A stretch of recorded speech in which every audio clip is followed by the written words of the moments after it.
welcome back to our channel Math Zone with TP. I am Sanjeev Kumar. Today I want to provide you quick revision notes of chapter 14 Biology, that is respiration in plants. तो आज हम आपको respiration in plants जो chapter 14 है biology की class 11th की उसकी quick revision notes provide करता हूँ. तो लेट्स स्टार्ट नाउ. हाँ, तो आइए आज हम स्टार्ट होते हैं. ये quick revision notes class 11 biology की चैप्टर 14 रेस्पिरेशन इन प्लांट्स है. तो आज हम इसके बारे में पूरी डिटेल जानकारी लेंगे. तो respiration is an energy releasing enzymatically controlled catabolic process which involves a stepwise oxidation, a stepwise oxidative breakdown of food substance inside living cells. तो कहने का मतलब हो गया कि रेस्पिरेशन एक एनर्जी रिलीजिंग प्रोसेस है जो एंजाइम से कंट्रोल होती है. ये एक कैटाबोलिक प्रोसेस कहलाती है जिसके अंतर्गत स्टेप वाइज ऑक्सीडेटिव ब्रेकडाउन होती है फूड सब्सटेंस की लिविंग सेल्स के अंतर्गत. तो इसमें इक्वेशन हमें दिया हुआ है. ये जो ग्लूकोज है C6H12O6 ये ऑक्सीजन के साथ प्लस C6O2 ये बनाती है 6CO2 अब प्लस 6H2O अब प्लस एनर्जी. यही एनर्जी रिलीज कर ये इक्वेशन से ये हमारी ब्रेकडाउन हो जाती है ग्लूकोज की कार्बन डाइऑक्साइड और वाटर के रूप में और एनर्जी रिलीज करती है. तो living organism requires energy for all activities like absorption, movement, reproduction और even breathing. Energy required is obtain from oxidation of food during respiration. Living organisms को कोई भी एक्टिविटीज करने के लिए एनर्जी की रिक्वायरमेंट होती है, जैसे एब्जॉर्प्शन हो गई, मूवमेंट हो गई, रिप्रोडक्शन हो गई और ब्रीडिंग. तो energy required is obtain from, ये एनर्जी जो रिक्वायर्ड होती है वो प्राप्त होती है ऑक्सीडेशन ऑफ फूड से जो रेस्पिरेशन के दरमियान होती है. अब cellular respiration is the mechanism of break down of food material within the cell to release energy for synthesis of ATP. Cellular respiration हमारी मैकेनिज्म कहलाती है फूड के ब्रेकडाउन को जो कि रिलीज एनर्जी करती है ATP के सिंथेसिस के रूप में. अब breakdown of complex molecules takes place to produce energy in cytoplasm and in mitochondria. यानी ये कॉम्प्लेक्स मॉलिक्यूल्स फूड्स की जो ब्रेकडाउन हो करके ये एनर्जी प्रोड्यूस करती है साइटोप्लाज्म में और माइटोकॉन्ड्रिया में. Next point, breaking down of C-C bond of complex compounds through oxidation within the cell leading the release of energy is called respiration. Carbon carbon bond complex compounds की breaking down होती है oxidation के द्वारा किसी cell के अंतर्गत और ये एनर्जी रिलीज करती है. इसे ही हम रेस्पिरेशन बोलते हैं. The compounds that get oxidised are called respiratory substrate. और जो कंपाउंड ऑक्सीडाइज होते हैं उसे हम रेस्पिरेटरी सबस्ट्रेट्स बोलते हैं. Now energy releasing during oxidation is not used directly but utilises in synthesis of ATP. जो एनर्जी रिलीज होती है ऑक्सीडेशन के दरमियान वो डायरेक्टली यूज नहीं होती है, ये ATP के सिंथेसिस में यूटिलाइज होती है. Which is broken down when energy is required. ये ब्रोकन डाउन होती है जब एनर्जी की रिक्वायरमेंट होती है. Therefore ATP is called energy currency of cells. इसीलिए ATP को एनर्जी करेंसी ऑफ सेल्स बोला जाता है. The process of respiration requires oxygen in plant. Oxygen is taken in by stomata, lenticels and root hairs. तो ये process respiration की oxygen respiration में oxygen की रिक्वायरमेंट होती है. प्लांट में ऑक्सीजन जो है ये स्टोमेटा, लेंटिसेल्स और रूट हेयर के द्वारा लिया जाता है. अब plant can get along without respiratory organs because plant जो है बिना रेस्पिरेटरी ऑर्गन्स के भी प्राप्त करती है क्या क्या चीजें ये हम दिखाते हैं. तो पहला पॉइंट है each plant part takes care of its own gas exchange needs. हर प्लांट पार्ट जो है गैस एक्सचेंज की आवश्यकता होती है हर प्लांट पार्ट को. दूसरा, plant do not present great demand of gas exchange. Plant में great demand of gaseous exchange ये उपस्थित नहीं होती है. तीसरा, distance that gases must diffuse in large plant is not great. ये डिस्टेंस जो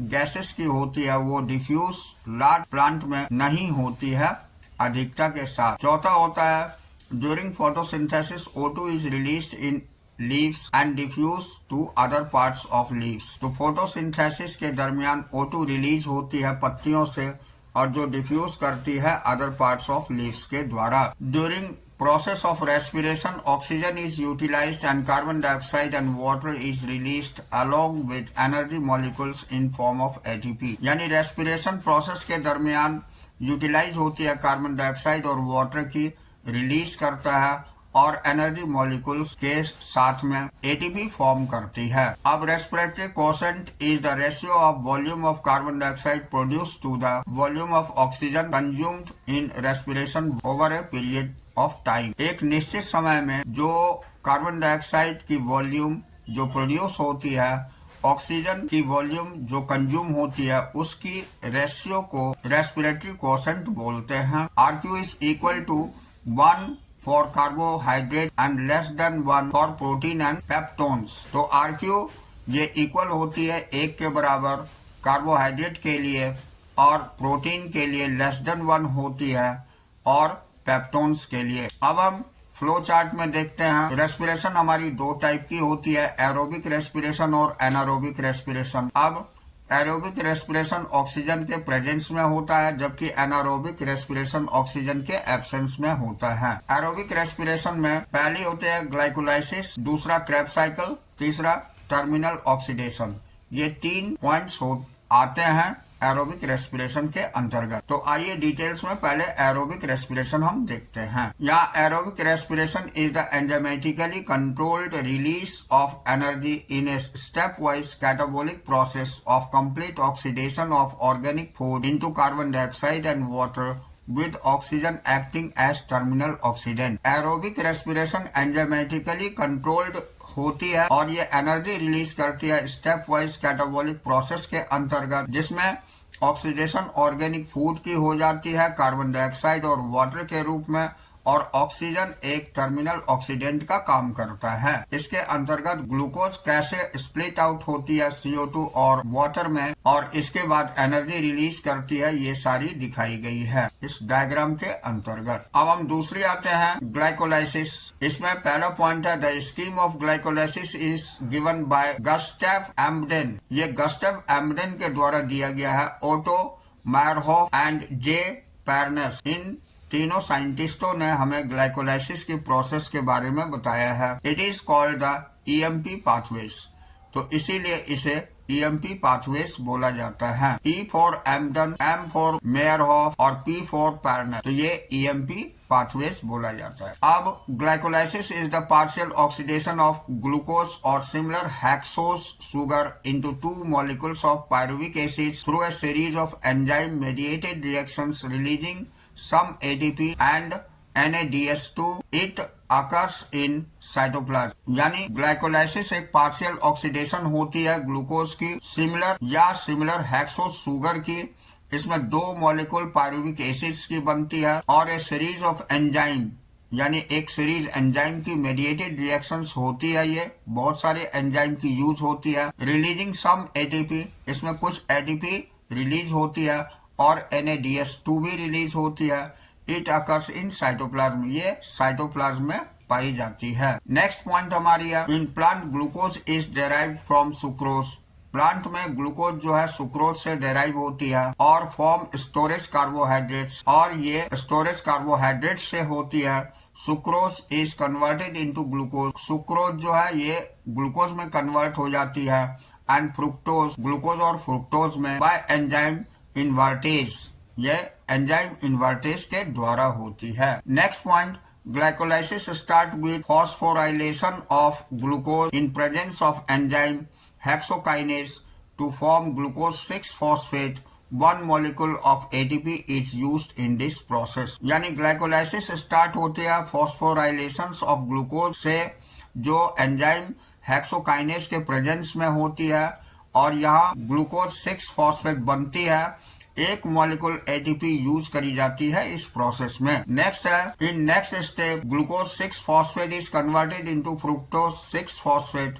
यहाँ पर अगले स्टेप्स में ग्लूकोज 6 फॉस्फेट जो है कन्वर्ट हो जाती है फ्रुक्टोज 6 फॉस्फेट में कैटालाइज्ड बाय एंजाइम फॉस्फोहेक्सोस आइसोमरेज। ये कैटालाइज्ड के रूप में एंजाइम जो है यूज होती है फॉस्फोहेक्सोस आइसोमेरेज। उसके बाद next point, fructose 6 phosphate use another molecule of ATP to form fructose 1,6 biphosphate in presence of enzyme phosphofructokinase, यानी फॉस्फोफ्रुक्टोकाइनेस एंजाइम के द्वारा ये फ्रुक्टोज 6 फॉस्फेट यूज करी जाती है अनदर मॉलिक्यूल, इसमें एटीपी के बना देती है ये एंजाइम फॉस्फोफ्रुक्टोकाइनेस के मदद से, ये फ्रुक्टोज 1,6 बाइफॉस्फेट। अब यहाँ देखिए पायरुविक एसिड है। पायरुविक एसिड हमारी 3 पार्ट में यूज होती है ग्लाइकोलाइसिस में। एक होती है लैक्टिक एसिड फर्मेंटेशन, दूसरा अल्कोहलिक फर्मेंटेशन होती है, तीसरी एरोबिक रेस्पिरेशन के अंतर्गत यूज होती है पायरुविक एसिड की। तो आइए आगे हम देखते हैं। In glycolysis 2 molecule of ATP are consumed during double phosphorylations of glucose to fructose 1,6 biphosphate, यानी ग्लाइकोलाइसिस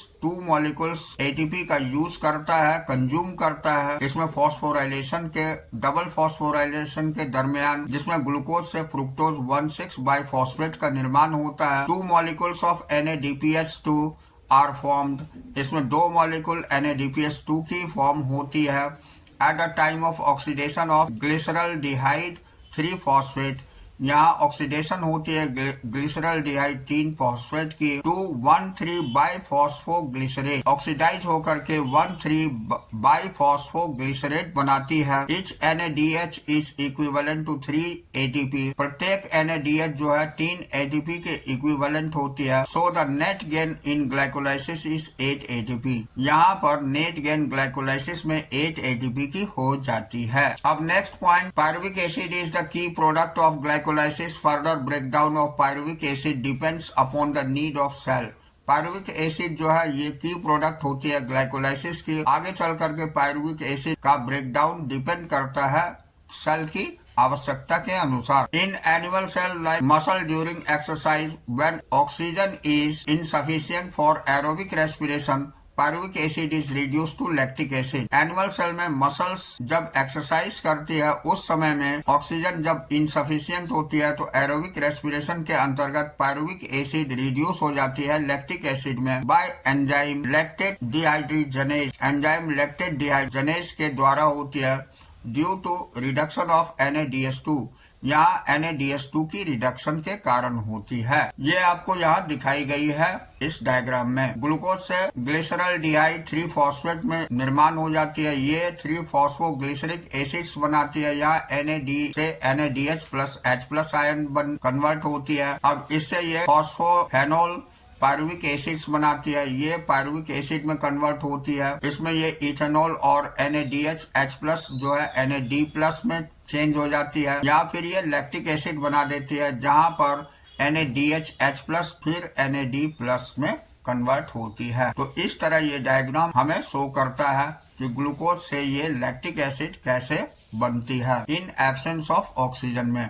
ये एनिमल मसल सेल्स में होती है। अब next point, in fermentation by yeast pyruvic acid is converted to ethanol and CO2। Fermentation east के द्वारा जो होती है उसमें पायरुविक एसिड कन्वर्ट होती है इथेनॉल और कार्बन डाइऑक्साइड में। The enzyme involve in pyruvic acid D carboxylase, इसमें जो एंजाइम यूज होती है वो pyruvic acid D carboxylase use होती है एंड अल्कोहल डिहाइड्रोजनेज, और अल्कोहल डिहाइड्रोजनेज होती है कैटलाइज दिस रिएक्शन। इस रिएक्शन को कैटलाइज करता है यानी तेज करता है। In both lactic acid fermentation and alcohol fermentation very less amount of energy is release.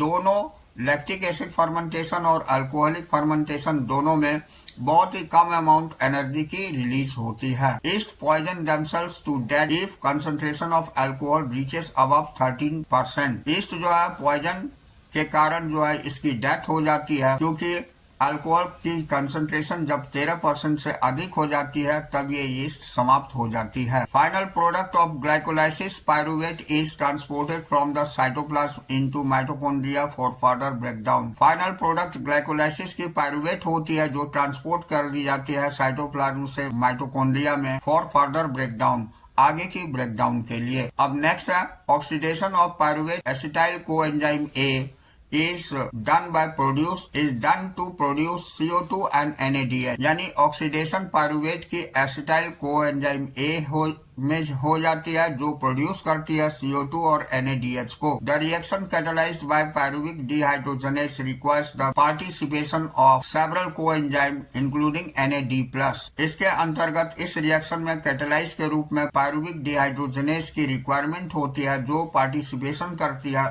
Several coenzyme के साथ जिसमें NAD+ भी इंक्लूड होती है। यहाँ ये दिखाया गया है इन द रिएक्शन। तो pyruvic acid plus coenzyme A plus NAD+, ये मैग्नीशियम और पायरुवेट डिहाइड्रोजनेज के प्रेजेंस में एसिटाइल कोएंजाइम A प्रोड्यूस करती है और ये CO2 और NADH और H+ प्रोड्यूस करती है। अब the acetyl coenzyme A enters a cyclic pathways called TCA cycle, जिसे हम क्रेब्स साइकिल बोलते हैं। अब ये एसिटाइल कोएंजाइम A एंटर करती है क्रेब्स साइकिल में, जिसको हम TCA साइकिल भी बोलते हैं। ये क्रेब्स साइकिल है, इसमें एसिटाइल कोएंजाइम A इन्वॉल्व होती है, जिसका कि हम पहले भी इलस्ट्रेशंस डिटेल्ड चैप्टर की जानकारी जब दिए थे उसमें दिया हुआ है, जिसकी लिंक मैं प्रोवाइड कर दूंगा क्विक रिवीजन नोट्स में। अब ये देखिए ट्राई कार्बोक्सिलिक एसिड साइकिल, जिसको हम क्रेब्स साइकिल बोलते हैं। तो ये TCA cycle was discovered by Hans Krebs in 1940।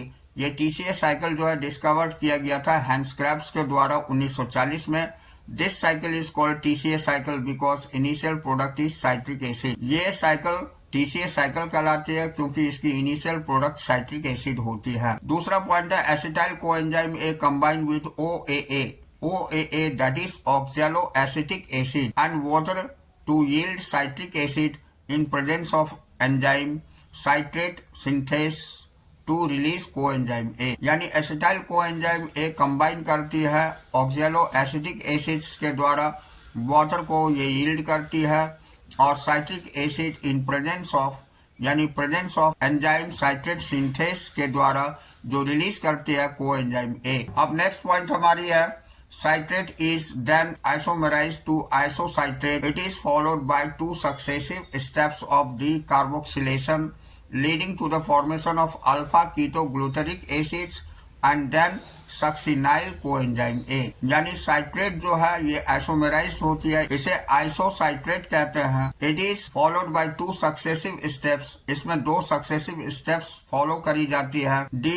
ऑक्सीकार्बोक्सिलेशन की, लीडिंग टू द फॉर्मेशन, जिसमें फॉर्मेशन होती है अल्फा कीटोग्लूटरिक एसिड की और सक्सिनाइल कोएंजाइम A की। In the remaining step succinyl coenzyme A is oxidised to OAA allowing the cycle to continue. अब remaining steps में succinyl coenzyme A oxidise हो जाती है OAA में ऑक्सिलो एसिटिक एसिड में, allowing the cycle to continue, जहां से यह साइकिल कंटिन्यू होती है। Next, there are 3 points of cycle where NAD+ is reduced to NADH2 and 1 point where FAD+ is reduced to FADH2।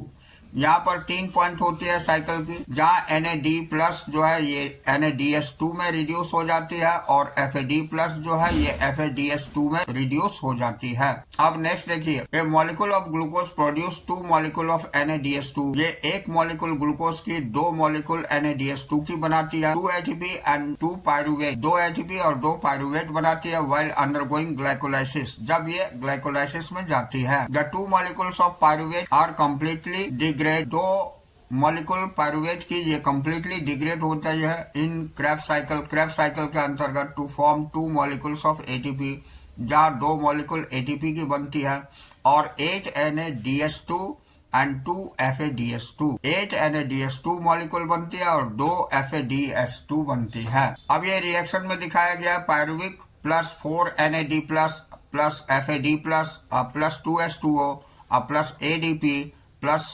Pi mitochondrial matrix के अंतर्गत ये 3 carbon dioxide और 4 NADH और FADH2 प्लस 4H ये ATP बनाती है। अब हम टर्मिनल ऑक्सीडेशन आपको बताते हैं। तो terminal oxidation is the name of oxidation found in aerobic respiration that occurs towards the end of catabolic process and involve the passage of both electrons and protons of reduced coenzyme A to oxygen to produce water. Terminal coenzyme oxidation को ही कहते हैं, जो कि aerobic respiration के अंतर्गत पाई जाती है और एंड में यह कैटाबॉलिक प्रोसेस होती है और इन्वॉल्व होती है पैसेज ऑफ बोथ इलेक्ट्रॉन, जिसमें दोनों ही इलेक्ट्रॉन की पैसेज होती है एंड प्रोटॉन्स की, और रिड्यूस करती है कोएंजाइम को ऑक्सीजन में टू प्रोड्यूस वाटर, जहां वाटर प्रोड्यूस होती है। ये प्रोसेस यहाँ दिखाई गई डायग्राम में, आप यहाँ से आराम से समझ सकते हैं। अब ये इलेक्ट्रॉन ट्रांसपोर्ट चेन है, तो ये बहुत ही इंपॉर्टेंट पॉइंट है, इसे भी समझना होगा। आइए देखते हैं। The metabolic pathways through which the electron passes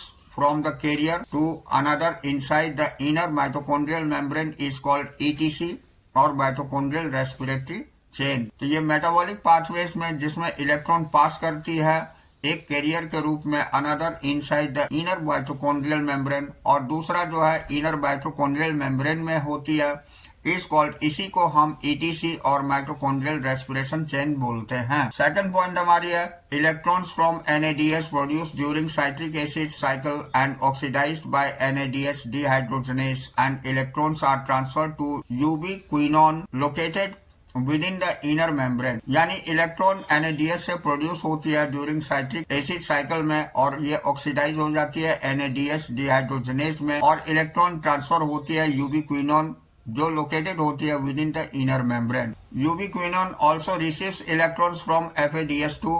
यूबीक्विनोन जो है ये रिसीव करती है इलेक्ट्रॉन को FADH2 से, which is transfer to cytochrome C, जो ट्रांसफर होती है साइटोक्रोम C में वाया साइटोक्रोम BC1 कॉम्प्लेक्स। ये साइटोक्रोम BC1 कॉम्प्लेक्स के द्वारा होती है। अब नेक्स्ट पॉइंट हमारी है when the electron pass from one carrier to another via electron transport chain। जब इलेक्ट्रॉन पास करती है एक कैरियर से दूसरे कैरियर में इलेक्ट्रॉन ट्रांसपोर्ट चेन के द्वारा ADP से ATP बना देती है एंड इनऑर्गेनिक फॉस्फेट, और इनऑर्गेनिक फॉस्फेट बनाती है।